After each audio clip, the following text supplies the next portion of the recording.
Well, welcome everyone to the Pull the Chute podcast with Jeff and Jana.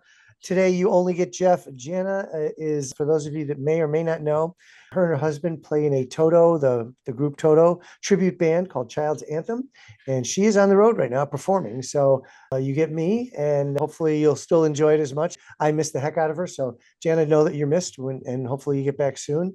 But with me today is Andy Seeley, and I am very excited to talk to Andy. He's calling in from Arizona, where it's actually not as hot as it normally is today, which is great. Uh, Right. and I'm in the Chicago area where it's going to be in the mid 90s. I think we're going to be hotter than you guys today. So, but Andy, And that, welcome to the show.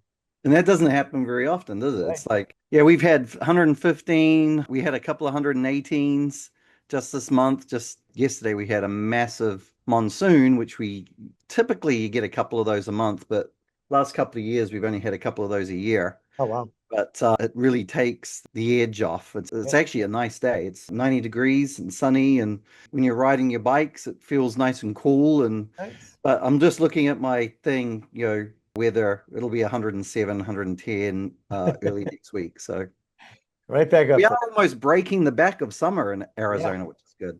Golly, it's just crazy. I mean, the heat this year has just been kind of incredible. I don't know. I don't know. We talk about global warming sometimes. I wonder, but then the winters are rough. So it's like, is it really global warming? I don't know. Right. I think it's It's just, global. They call it global change, don't they? Or yeah, climate change now. So yeah. because that kind of covers whatever happens. I love it. I love it. Well, Andy, what we like to do is have our guests tell our listeners a little bit about themselves. So if you wouldn't mind, give us a brief background about who you are and kind of where you got to where you're at today, and then we'll kind of jump in. Sure. So, as you might be able to tell, I'm a funny talker, so they say. I originally was born in New Zealand, grew up in New Zealand, left New Zealand for the United Kingdom around about my 18th, 19th birthday. I can't remember what it was, so feels so long ago, but it was between 18 and 19. Went over to England for 5 years, lived in Oxford, England for 5 years. I like to just leave it kind of like that, and people start thinking, oh, I must have gone to Oxford University. I didn't. I had friends that went to Oxford University, but I played rugby and cricket and did all the stuff and had a lot of fun. Those are the fun years that I got out of the system. Then went back to New Zealand and did my college in my early 20s. So I kind of had fun. Then I did college, That's which I not bad. think was good because I think college would have been a nightmare if I'd done it earlier. And with a focus actually on team building, it was a sports science degree with a focus on team building, and team management. And after that, I got a little bit antsy and I was focusing on rugby. And I actually came over to the United States to coach rugby in Chicago, funnily enough. And I worked with a club called the Northwest Woodsmen and the West Side Condors and worked with them for a couple of years. Then I had to get serious. I was like, okay, either time's up and I need to go to the United Kingdom again, which is what my ticket said, or I need to get serious about being here. During that time coaching, while I could, I met a girl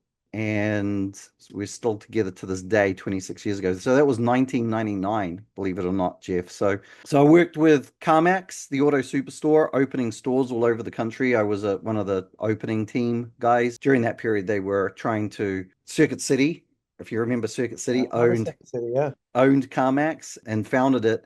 And they were going on a big expansion during that period. And I was lucky enough to travel around a lot of the Midwest and East Coast, opening up stores. So a lot of it's, probably five or six of the stores, if in the Midwest and so forth, I was involved with opening them. And then we got, my wife was always a gymnastics coach and she decided she wanted her time. And so we bought a gym in California, in Lake Tahoe, California, a gymnastics gym Wow. in California, moved out there, and I started working with a TV channel, and I was their sales director for a number of years, helping them grow their business, and obviously assisting my wife in growing her small business. And that was my first real taste of what it's like to be a small business owner in the United States. And it was great and terrible all at the same time, if I'm honest. The Great Recession hit, and just as the Great Recession hit, I decided to leave the TV station and I don't know what my timing was. leave the TV station and start a publishing company in 2009. Publishing, Oh, as you can imagine, like printing yeah. magazines and stuff wasn't the most sexy thing to do, but it was a tourism business. So those magazines were in hotel rooms, and then we started doing video, and we did the video channel, and that's where the I was very heavy historically in the sales side of things. And then I got very into the marketing side of things through the TV and the publishing firm. In 2015, we sold the publishing company. At that point, it was 50-50. It was like production company doing videos about really great things to do in certain areas. And we'd expanded into San Diego. We were in Lake Tahoe. We were in, I think it was Salt Lake City, Nashville. So we'd kind of expanded. So we sold that. And I started with my cousin, who was a little bit involved with the publishing firm. We started Creatively Disruptive, and he's the technical guy, and I'm the mouthpiece, I guess. And we started there, and I was on the sales and client services side of things, and he was on the deliverables and the service and production side of things. And 10 years later, we have 120 clients. A lot of them are local small businesses, brick and mortars. Most of those are kids activity center family-based businesses. And we do have another brand. We have two other brands. One is Ashworth Strategy, which is a e-commerce business. And we have about 12 quite decent size e-com brands that we manage and help with their business, which is quite, those of you that know anything about e-commerce know that that's quite a handful of a business to be in. And the other brand is High Level Thinkers, which is more focused on local service businesses. So like landscaping, home remodeling, and so forth. If I'm honest, where my heart is at and what I love is that small business owner, regardless of whether it's e-commerce or local small business or anything like that. That's kind of where my heart lies. Yeah, and I have to agree with you on that from my side too, because I mean, I do business coaching for small to medium-sized businesses, and just give me that small to medium-sized business owner, and they're at a place where they're struggling a little bit. They don't know how to do things. They don't know how to delegate. A lot of them, they have a wonderful idea, they have a wonderful strategy, but are not paying attention to their finances, and so you got to kind of guide them on that all the time, right? Because they're like, "No, I'm making money, aren't I?" And like, Well, my theory on most small businesses, I'd say 90%, maybe 99% of small businesses are actually technicians, meaning they're a baker that really loves baking, so they start a bakery. And right? where their real skill set is creating and baking amazing cakes and confectionery treats and all that kind of stuff. Or it's a gymnastics coach that loves coaching and decided to start a gymnastics gym. Or it's an electrician that is really a great electrician, but he decides to start an electrician company. So, or a plumbing company for a plumber or whatever. So most small businesses are technicians that kind of happen to start a business. And oftentimes they start a business and it becomes a job. It's more of a Right. job that they own rather than a business. And then there's a very small group, and I probably fit into this because I don't feel that I don't really love any singular business. I love the business of business a little bit more. So, I kind of look at those as entrepreneurs. So a true entrepreneur to me is somebody, and everybody likes to think, oh, I'm an entrepreneur because I'm self-starter and I do this and I do that. Well, to me, I think, in my opinion, and everybody can argue with me on it, and that's fine. But to me, an entrepreneur is somebody who likes the business of starting businesses, and they like the business of building businesses and structuring businesses. Then they start it up, and then it starts running, and they need to get a manager and to manage it because they get a bit bored and Yeah. they want to go and start the next thing. And I feel that to a degree I am that because what I'd much rather be doing is traveling and visiting family and having fun with friends than anything else, right? Yeah. Yeah, no, And in the meantime, I like helping businesses. So that's great. I love it. I love it. It's funny because Pull the Chute is very much that. We always say grow your people, grow your company. And we're a firm believer in the people of the business, right? And that's how you're going to right. grow your business. I don't know about you, and I'm curious what your answer would be on this, but what do you see as small businesses' biggest issues when you go in there to help them usually? I mean, it kind of starts with the 17 hats issue, right? They're doing everything. And there's a little bit of that founders syndrome that oftentimes happens, especially if they did found the company, where they kind of feel that they're the only one that can do it right. And they find it very hard to let go of stuff. So one of the things that I see as a big problem is them being able to change their mindset as to how to grow their business and what is the best, because a lot of times small business owners, especially if they're the founders and they started it from nothing, they've got to where they are from just sheer effort and work ethic and just going and not stopping. I mean, a major attribute to successful small business owners is never giving up. And probably a major attribute to any business owner is never giving up. If you give up, then you lose. Sometimes, as long as you can pick yourself up, you get knocked down, you pick yourself up, you get knocked down, you just never give up. Ultimately, you'll probably have some level of success. However, that success, I believe, with the 17 hats syndrome, and those of you that don't know what that means, it's basically you think you've got to be washing the dishes, you've got to be vacuuming the floors, you've got to be doing the taxes, you've got to be making all the decisions that happen in the company has to be on you, or actually the doing of the things have to be on you. Going back to the baker, he has to bake all the cakes, but he feels that he's the best person to sell the cakes. He's the best person to clean the kitchen. He's the best person to do the taxes, to do the bookkeeping, and he ends up doing it all. And oftentimes what ends up happening with that 17 hats syndrome is the one thing that he cannot get anybody else to do doesn't get done, which is actually be the leader of the company, the captain of the ship, the CEO. That oftentimes with small business owners is kind of pushed to the side. And really that is a key role for growth and to adjust. And most businesses, in my experience, for them to get to some serious numbers,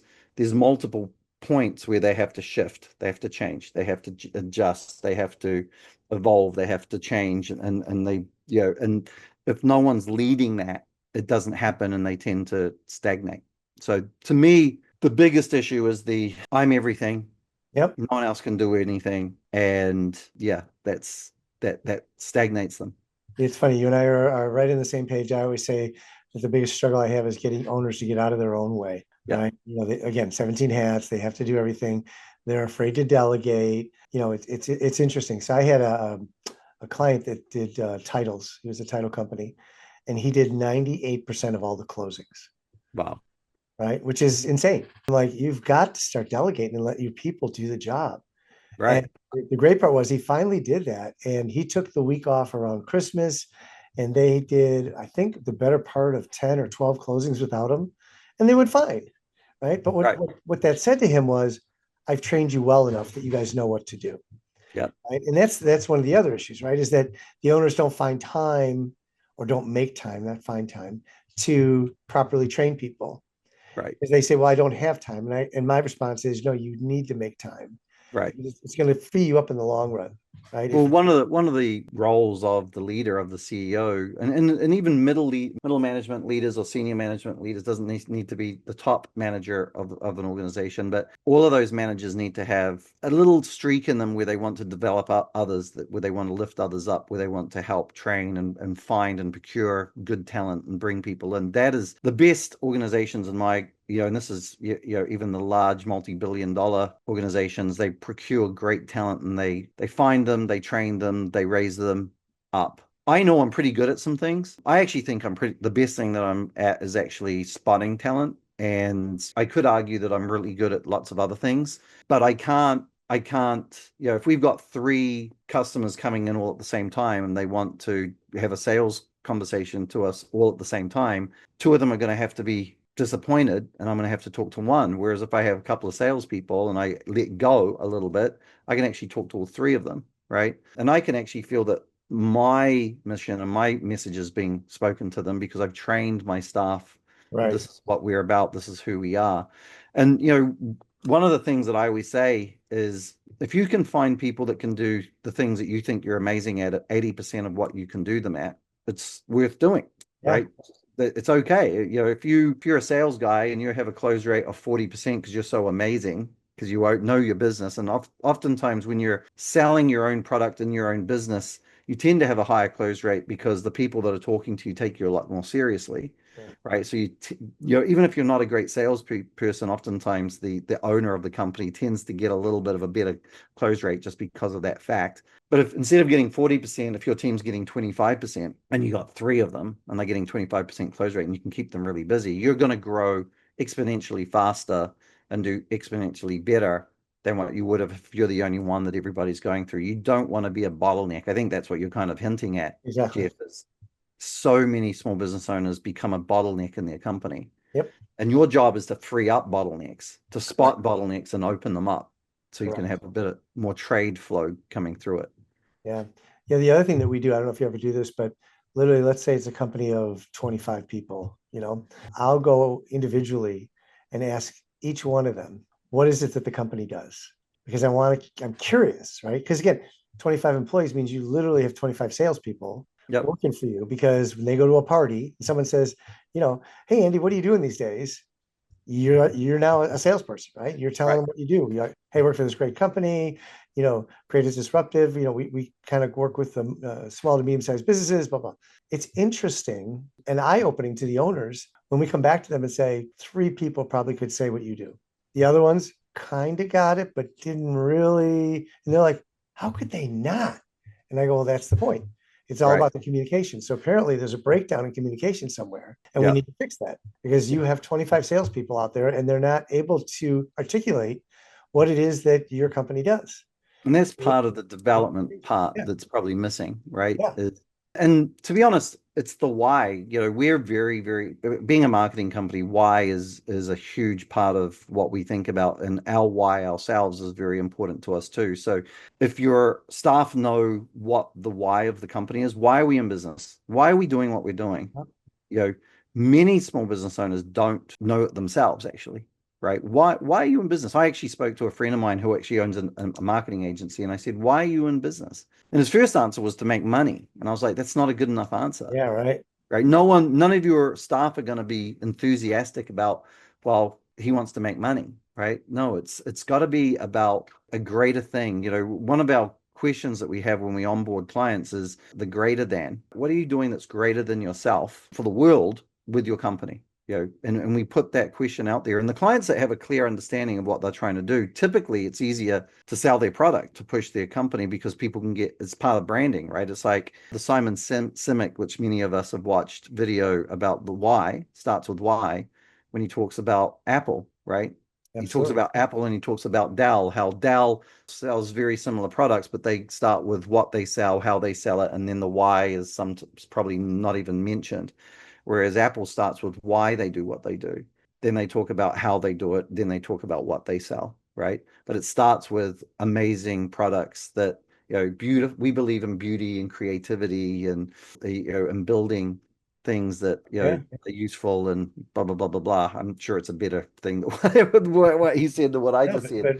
but but you're You got to spot have on. a serious understanding. Like our why is, and our why actually starts with kind of a bit of an emotional thing. And I think those are always the best whys. But both myself and my business partner Russell, we had really major challenges in our early days as small business owners. We got into difficulties. We were hit hard by a lot of stuff. Like, our business, we've never had a failed business, thank God, but we have had businesses that almost failed. I had a restructuring bankruptcy that I had to file because instead of letting one of my businesses fail, I took on so much debt to kind of keep them afloat. But I was like, okay, let's do a chapter 13 to restructure this and get this out of the way, or I'm never going to dig myself out of this for this little Right. business that even if I sell it, I can't clear the debt that I pulled on, because I made a bad decision of trying to keep too many staff on because they were my family. But the reality was I probably should have let a lot of people go, but I kept them on. They didn't have as much stuff to do because, in the gymnastics industry during 2009, when Lehman Brothers collapsed, all the casinos in the Tahoe area really scaled back. Like 70% of their staff were laid off.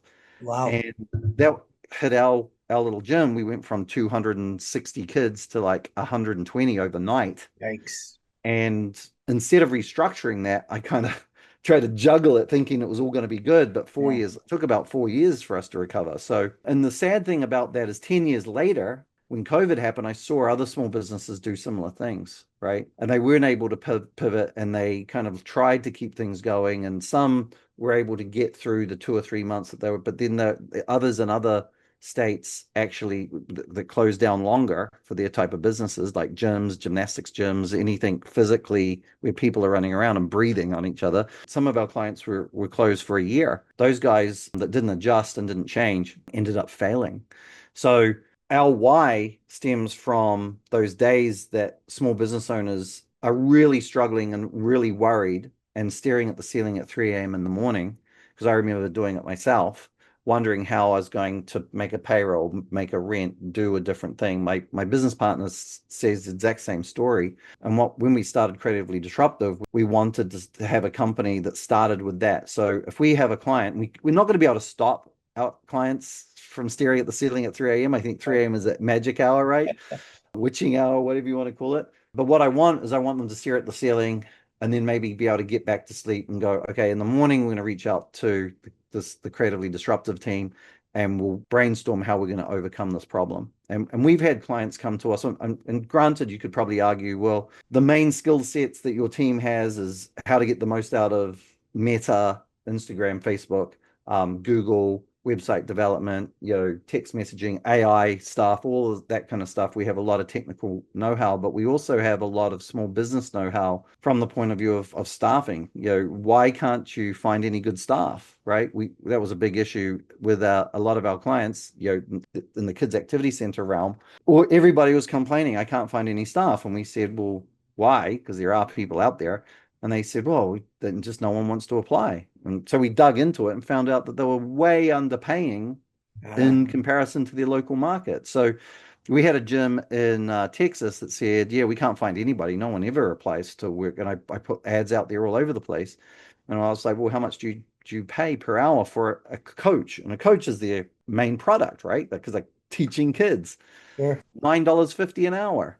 I was like, well, $9.50 an hour, kids are going to, at least, in your little town in Texas, where probably wages are low, people are going to, McDonald's at $13 an hour, right? Right. So, and then they're like, but I can't raise my prices because I'm not earning enough. And I don't want to raise my prices because it might upset some of my customers and they might leave. So I'm caught in this rat race. I can't raise my prices so I can pay my staff more, so I can get more staff, because I can't. And then that's where the marketing side comes in. It's like, well, maybe you should be communicating a little bit more effectively with your community. Sure. And that's kind of the words I use now. I don't use marketing and advertising. I was doing a speech in Iowa in June to a group, and I actually said, how do you guys feel about advertising, or the word advertising? And all these small business owners were like, ooh, yuck, no, or wish we didn't have to do it. How about marketing? Oh yeah, the same. It just seems like a thing that just seems like a waste of money. And then I said to them, well, how about if we use the term communicating with your community? Is that a thing that you think is important, communicating with you? And all of them said, yes, that's a really important thing to do. So, changing that mindset, helping those small business owners overcome those challenges. And a lot of times marketing, right, and you know this, done right, can actually solve a lot of problems. Can it solve all problems? No, but it can solve. If you as a business owner know that you have a line of people waiting to do business with you, it gives you a little bit more confidence to make some changes inside the company that oftentimes you need to actually get to where you want to be. And our clients oftentimes come to us and say, we can't hire staff. And when we start marketing and they start having waiting lists, and then we say, okay, raise your prices so your waiting list comes down. And then, oh, I can pay more. Right. And then suddenly they can hire staff, then they can add classes, then the plug is unplugged, and they start running down the road and start doing really, really well. That's great. Hey, I want to thank you for sharing the story about the bankruptcy thing and all the struggles that you went through. One of the things that I feel like this podcast is, I'm hoping that it gives off, is that when people are going through difficult times or whatever they're going through, they're not the only one going through it, that No. others have gone through it. And I know as a business owner, there are times when we're like, this is happening. I got to be the only one that's ever had this happen to me, right? And the reality is, no, pretty much all of us. If you're entrepreneurial, which, I love your definition early on, it's someone that likes to do startups. And I've had my fair share of at least a dozen that I've tried to do over the last 30 years. And some have made it and some have not made it. And you learn a lot. And, a lot of times it comes down to, how do you position the product? How do you, what's the word you said? How do you communicate with your community, right? Right. And so, I think those are key factors that we have to keep in mind, because I think that's where when I had ones that didn't do so well, it was probably because I didn't communicate well enough. People are like, I Right. still get what you do, or Yep. now I do. And it's communicating with your community. It doesn't mean communicating with the world. I'm not saying, hey, let's communicate with the world or even communicating with your city. It's communicate like if you're a gymnastics gym owner, it's Mhm. just you want to communicate with all the mums in your community that have kids Yep. between 1.5 and maybe 15 years old. So how do you communicate with that community? And you can do that nowadays with technology. You can Yep. like focus in on that group of people. 93% of those mums are going to have a way for you to get on their phone and actually start sharing all the wonderful things that your business does. If you're a baker, you got to find what they call it, your marketing persona, Mhm. right? Who is it that you're serving? And you communicate with those people. You don't communicate with everybody. If you're a baker and your specialization is birthday cakes, especially kids' birthday cakes, well, again, you're going to probably go after mums, Right. right? Sure. You're not going after 22-year-old guys who Right. just bought their muscle car. And effectively communicating to your community. And I actually find that the more you niche down, like a lot of people think it's like a restaurant that serves every food under the sun. They typically don't do well, right? It's hard to logistically to cook so many different foods. Yep. Plus, if I called you up, Jeff, and we're like, hey, let's go and have lunch somewhere, your response might be, oh, what are you thinking? Yeah. Right. Sure. And if I said everything, you're like, what? No, Italian or Yeah. Right. blah blah blah blah blah blah, right? And then if I owned an Italian restaurant, I'm going to go after people that like Italian food, and I'm going to really push down that route. So communicating effectively with your community is a really important term, and it Yeah. means talking to a specific person in a very real way that Yeah. makes them go, "Oh, Jeff, he's one of me. Yeah. He's my guy." Yep. Right? I absolutely agree with that. Absolutely agree with that. Hey, Andy, we got to kind of wrap things up here, but boy, this was Sure. just very insightful. I love the way that you think. Real quick, creative, disruptive. Where did the name come from? Yeah, I Specific. think like my business partner would probably argue that he is the creative one, and he would also probably argue that I'm the disruptive one. Okay. So, but it actually started with creative disruption, Okay. and then when we were looking, because disruption is a marketing term. You Sure. disrupt the audience, so they go, "Whoa, what is that?" And then we saw that there was quite a few companies that had the word disruption, and there was one that actually had the word in California called creative disruption, but we didn't see anything called creatively disruptive. And Right. what we want to do is we want to disrupt your audience, Yeah. so they go, "What's that?" Right. We want to grab people's attention. That's the disruption. The creative is doing it in a Right. creative way. So that's where it came from. Awesome. And I'm gonna give credit to my business partner on it. All right. Cool. Love it. Love it. Love it. If people want to get a hold of you, how can they do that, Andy? Yeah, best way to do it is to go to our website, probably go to creativelydisruptive.com. So it's spelled creatively disruptive.com. And you'll be able to go in there. Now, if you're an ecom brand, we can help you. Our other brand is Ashworth Strategy. So not strategies, it's Ashworth Strategy. That is a purely ecom brand where our ecom team, you'll get straight into there. Oh, Or you can reach out through those websites and just say, hey, is Andy there? I'd love to have a chat with him. I saw him on Jeff's podcast and like to chat. Feel cool. free to reach out through there. Awesome. Love it. Thanks again, Andy, for being on the show. Really appreciate it. And to all our listeners out there, thank you guys for your support. Janet and I absolutely love when we hear the feedback from you guys, and we get it regularly. So please keep that coming. It encourages us to do our best for you guys and to find the right guests as Andy is today. So thank you for doing that. Remember, if you ever need any help, if you're looking for a coach, if you're looking for leadership development, reach out to us, Janet at janetlandry.com or Jeff at pullthechute.net. We're always here to talk to you. We're always ready to talk to you. Until the next time, folks, stay safe and be healthy. Thank you.